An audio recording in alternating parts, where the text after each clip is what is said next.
am Saurav Mishra. I am head mentor of Toppers Academia. I am internationally certified counselor and a life coach. And today I am going to discuss with you the scope of science. मैंने अक्सर देखा है कि बच्चे जब class 10 या class 8 या कोई भी क्लास के हो वो बड़े कंफ्यूज रहते हैं, खासकर 10 वाले कंफ्यूज होते हैं कि साइंस ले या ना ले, आगे स्कोप क्या है, कुछ मिलेगा या नहीं मिलेगा। तो आज का वीडियो इसी पे मैंने बनाया है कि what is science first of all and what are the scopes of science. देखिए, साइंस के बिना सोसाइटी में कोई चेंजेस नहीं आ सकता, पहला बात। और दूसरी चीज ये है कि interest level defines you to take the subject. Every subject is very fine if you are interested in it. Commerce भी अच्छा होता है, साइंस भी अच्छा होता है, आर्ट्स भी अच्छा होता है।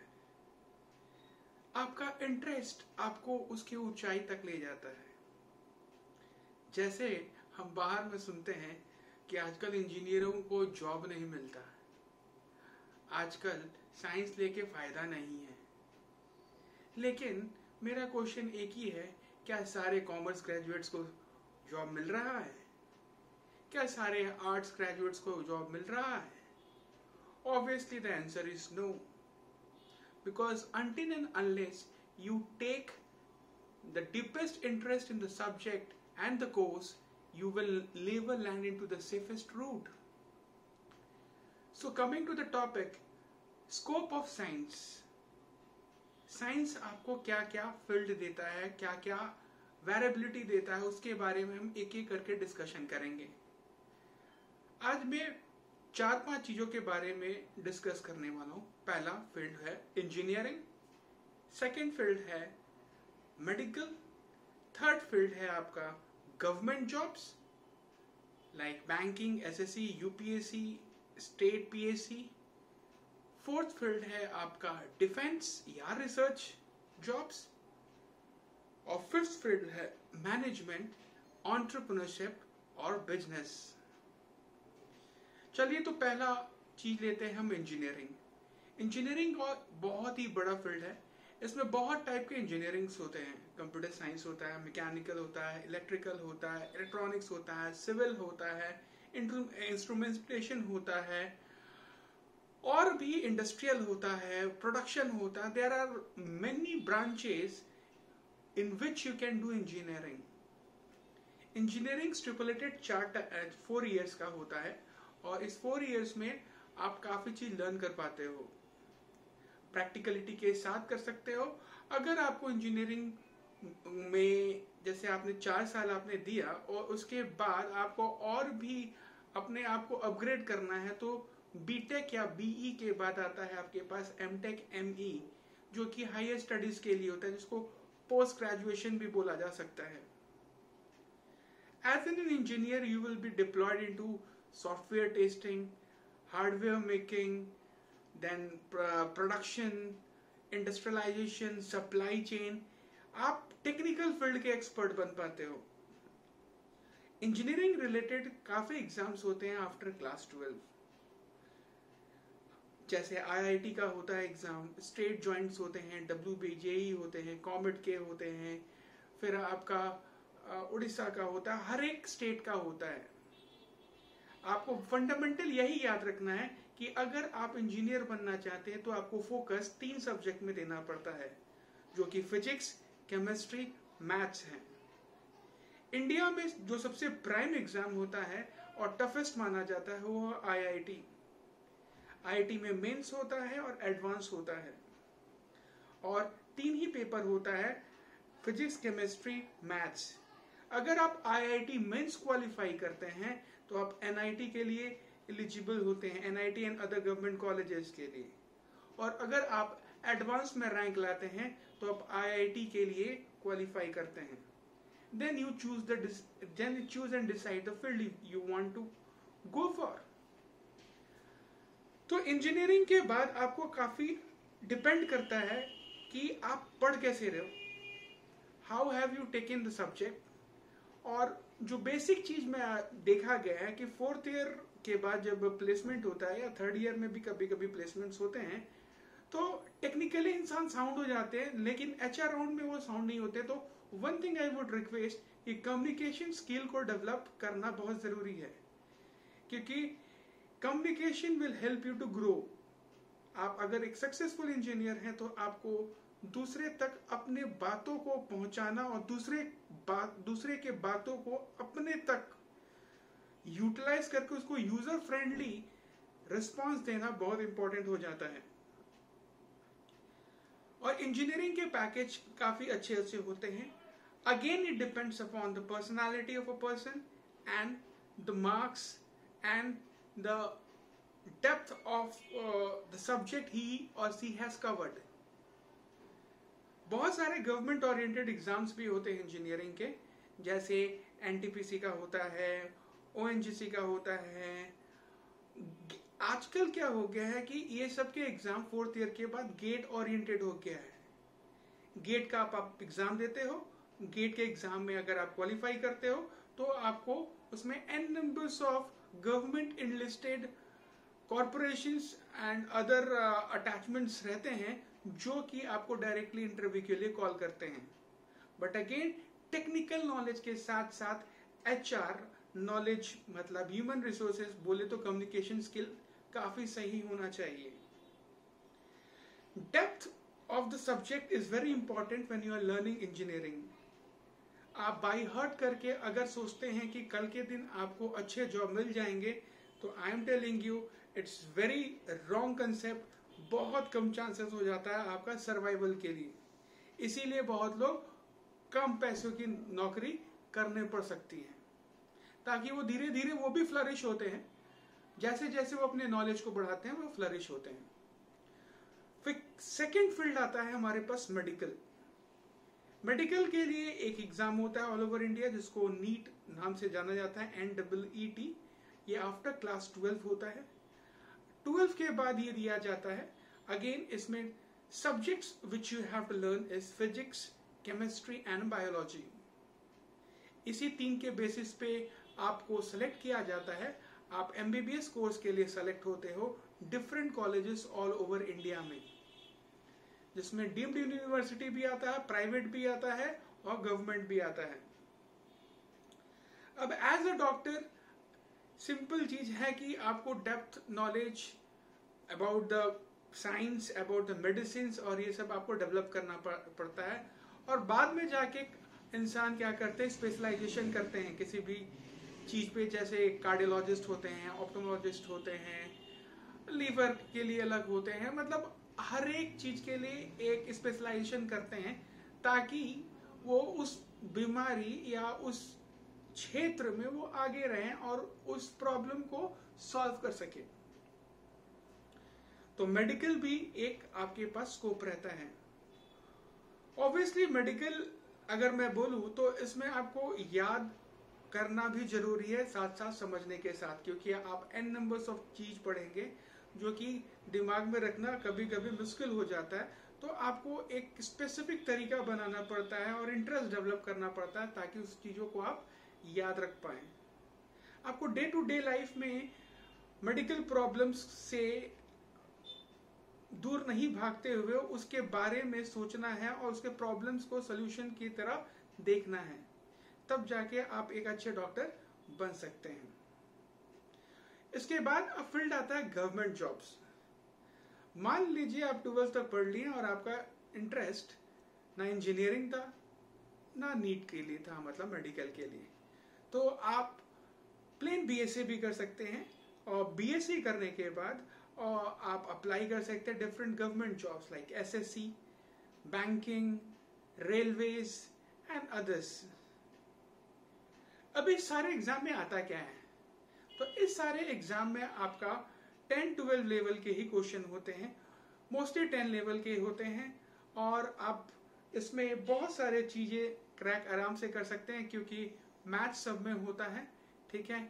और मैथ्स में अगर आप साइंस लेके पढ़े हैं तो आप आराम से प्रॉब्लम सॉल्विंग स्किल आप में डेवलप हो जाता है। ऑब्वियसली SSC, बैंकिंग, ये सब में 4 मेजर चीज होते हैं, जैसे logical reasoning, English, aptitude which is maths, and GS. GS में आपको history, geography, economics, everything, polity, current affairs सब कुछ करना रहता है। तो अगेन आपको एक पूरे तरीके से तैयार रहना पड़ेगा ताकि आप उसको कर पाए, क्योंकि वो क्लास 10 लेवल का होता है। तो अगर आप 10 लेवल को अच्छे से ग्रिप अप करते हैं तो बाद में आपको प्रॉब्लम नहीं होती गवर्नमेंट जॉब्स के लिए। आप देखे होंगे कि एसएससी, बैंकिंग, ये सब में आजकल बहुत साइंस स्ट्रीम के लोग टॉप करते हैं। Reason behind their mind, reason behind their analysis of the subject, reason behind the depth of coverage of the subject. क्योंकि 11-12 में शायद ही कोई ऐसा बंदा होगा जो साइंस लिया हो और वो आईआईटी और नीट के लिए प्रिपेयर नहीं करता है। इसीलिए क्या होता है कि उसमें डेप्थ ऑफ स्टडी बढ़ जाता है, वो नंबर ऑफ आवर्स ज्यादा बैठ पाते हैं और उनके लिए वन शॉट में भी निकालना कोई बड़ी बात नहीं है, वो आराम से निकाल पाते हैं। फिर इसके बाद आता है डिफेंस जॉब। अगर आप क्लास 12 में हो तो 12 के बाद आप एनडीए का एग्जाम देख सकते हो, national defence academy. You will be eligible for army, air force and navy. Again the criteria for the subjects are कि मतलब मैथ्स होना चाहिए, मैथ्स का पेपर आता है, इंग्लिश का पेपर आता है, जीएस का पेपर आता है। If you clear the written examination then there is a SSB for 5 days. It's completely a kind of interview thing in which you will be given a call letter and you have to report to the concerned board, SSB boards, and there you will be scrutinized. Your OLQ, officer like quality को देखा जाता है और उसके बाद आपको select किया जाता है। But when you are preparing for NDA or anything like कुछ भी चीज के लिए जब आप प्रिपरेशन करते हो 10 लेवल से, जब आप डिसाइड करते हो, चाहे वो इंजीनियरिंग था, चाहे वो मेडिकल था, चाहे अभी एनडीए की बात कर लें, तो आपको क्लास 10 के बाद ही उसको प्रिपरेशन में लाना पड़ेगा, क्योंकि ये सब ऑल इंडिया टेस्ट होता है जिसके कारण कंपटीशन बहुत टफ हो जाता है। और अगर आप चाहोगे कि 3 महीना में मैं एनडीए क्लियर कर लूं, 3 महीना में मैं आईआईटी निकाल लूं या ऐसा कुछ, तो ऐसा संभव नहीं हो पाता, क्योंकि ये टफेस्ट एग्जाम होता है। लोग इस सब एग्जाम के लिए काफी दिनों से मेहनत करते हैं। So the best period is start with the course of your curriculum in class 11 only. Side by side आपको टाइम उसमें से मेंटेन करने के लिए स्टार्टिंग से ही प्रयास करना पड़ेगा। फिर डिफेंस जॉब में अगर आप बोलेंगे कि ग्रेजुएट लेवल में, मान लीजिए एनडीए में नहीं हुआ तो आगे भी होते हैं, सीडीएस होता है, कंबाइंड डिफेंस सर्विस। उसके बाद बहुत सारे टेक्निकल इंटरव्यू भी है जो कि आप इंजीनियरिंग ग्रेजुएट्स के लिए होते हैं, जैसे एसएससी टेक होता है। अगर आप मेडिकल में तो उसके लिए भी एक होता है अलग से मेडिकल डिफेंस में, तो ये भी एक बहुत बड़ा ऑप्शन रहता है। ऐसा देखा गया है कि बहुत सारे students, there are many students who are very much tentative towards defence field, और दूसरा है रिसर्च फील्ड। तो रिसर्च फील्ड में आपके पास क्लास 12 में तो नहीं, लेकिन ग्रेजुएशन के बाद आपके पास काफी सारे ऑप्शन आते हैं, जैसे इसरो होता है, बार्क है, डीआरडीओ है, एनएएल है, नेशनल एरोस्पेस लैबोरेटरीज, एचएएल है, भेल है। मतलब रिसर्च जॉब्स भी बहुत है इंडिया में। अब वो जमाना नहीं कि इंडिया पीछे है, 1960 का ये इंडिया नहीं है, 2020 का है जब वो मार्स में जाने की तैयारी करते हैं। तो the thing is that defence field भी, डिफेंस के साथ साथ ये रिसर्च फील्ड भी काफी फ्लरिश हो रहा है। तो उसके लिए भी आप तैयारी करते हो। जब आप इंजीनियरिंग, इसके लिए जब आपको रिसर्च फील्ड में जाना है तो आप इंजीनियरिंग फील्ड या बीएससी में किसी चीज में स्पेशलाइजेशन रहता है तो आप वो आगे प्रॉस्पर कर सकते हो। फिर डिफेंस फील्ड के बाद मैंने बताया था आपको मैनेजमेंट लेवल एंड एंटरप्रेन्योरशिप। देखिए 12 के बाद आप एक प्लेन बीएससी कर सकते हो। बीएससी करने के बाद आप कैट की तैयारी करके, मींस एमबीए की तैयारी करके आप कोई भी जगह से, बढ़िया जगह से एमबीए कर सकते हो और आप मैनेजर पोस्ट में भी, मैनेजमेंट में जा सकते हो कोई भी कंपनी के। अगर मान लीजिए आप इंजीनियर हैं और आपने एमबीए किया है तो एक एडेड बोनस हो जाता है, क्योंकि आपके पास टेक्निकल स्किल के साथ साथ मैनेजमेंट स्किल भी आ जाता है। तो वर्कफोर्स को संभालना आपके लिए काफी इजी और एडेप्टेबल हो जाता है।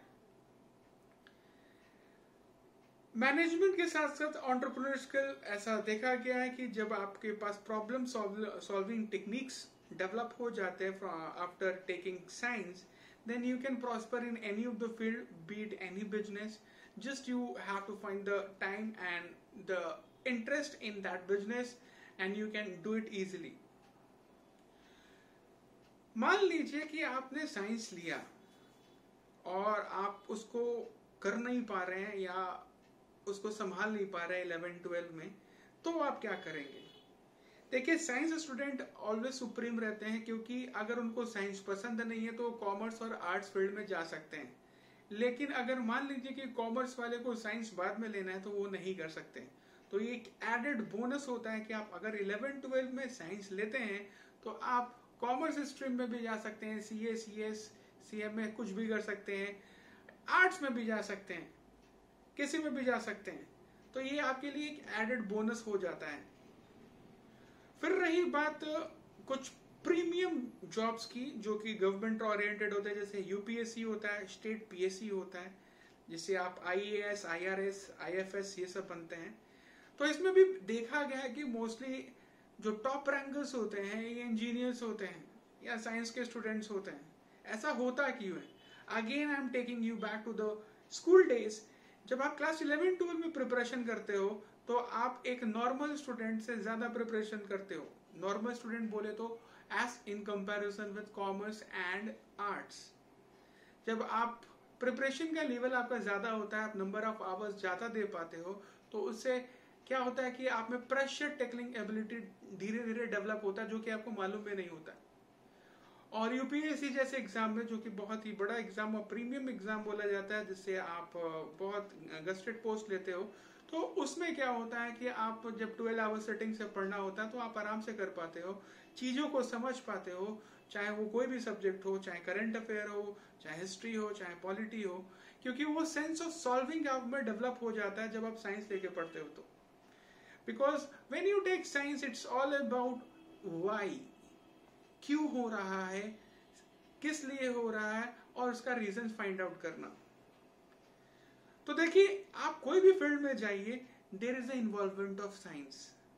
आज आप कॉमर्स में अगर आपको कुछ एंट्री डालना है या कुछ करना है तो टैली नामक सॉफ्टवेयर है, means you have to utilise Tally and other software. तो अकाउंटिंग पैकेजेस होते हैं, ERP होते हैं, तो वो कहाँ से आप कर रहे हैं? Obviously developed by science. आप घर पे AC लगाते हो, फ्रिज लगाते हो, आजकल ऑटोमेशन का जमाना आ रहा है, तो ये बन कहाँ से रहा है? Again science. लोग कहते हैं कि साइंस में क्या मतलब स्कोप है? आप डेली मोबाइल यूज कर रहे हो, न्यू कॉन्फ़िगरेशंस के मोबाइल आ रहे हैं, DSLR के बदले आप मोबाइल में DSLR टाइप कैमरा देख रहे हो, और डेली कुछ ना कुछ इंप्रूवमेंट हो रहा है मोबाइल सेक्टर में, फिर सॉफ्टवेयर्स में, फिर लाइफ में। कहाँ से हो रहा है? Obviously science. The brains which are working will give you the results. ऐसा नहीं है कि साइंस में जॉब्स की कमी है, ऐसा नहीं है कि साइंस वाले को जॉब नहीं मिलता। It's all about your efforts. क्योंकि देखिए, साइंस नहीं, आर्ट्स नहीं, कॉमर्स नहीं, जब तक आपका इंटरेस्ट नहीं तब तक कुछ भी नहीं। ऐसा कोई ब्रांच नहीं है जो कि इजी है, और ऐसा कोई भी ब्रांच नहीं है जो कि टफ नहीं है। इसका मतलब यही है कि आपको इंटरेस्ट लेवल देना पड़ेगा। तो मैंने आपके साथ कुछ चीज शेयर किए, जैसे आपका इंजीनियरिंग हुआ, मेडिकल हुआ, गवर्नमेंट जॉब्स हुआ, देन NDA हुआ, मैनेजमेंट हुआ। नेक्स्ट वीडियोस में मैं क्या करूंगा कि कंसर्न टॉपिक जो कि आप लोग कमेंट करेंगे, उसके मैं एक सेपरेट वीडियो बनाऊंगा। उस सेपरेट वीडियो में उसके डिटेलिंग के बारे में बताऊंगा कि कैसे क्या करना है, और उसके बारे में कंप्लीट इंफॉर्मेशन आपको मिलेगा, ताकि आप एक बेटर वे से तैयारी कर पाएं और कल के फ्यूचर के लिए आप तैयार हो पाएं और अच्छे रिजल्ट्स ला पाएं। Thank you.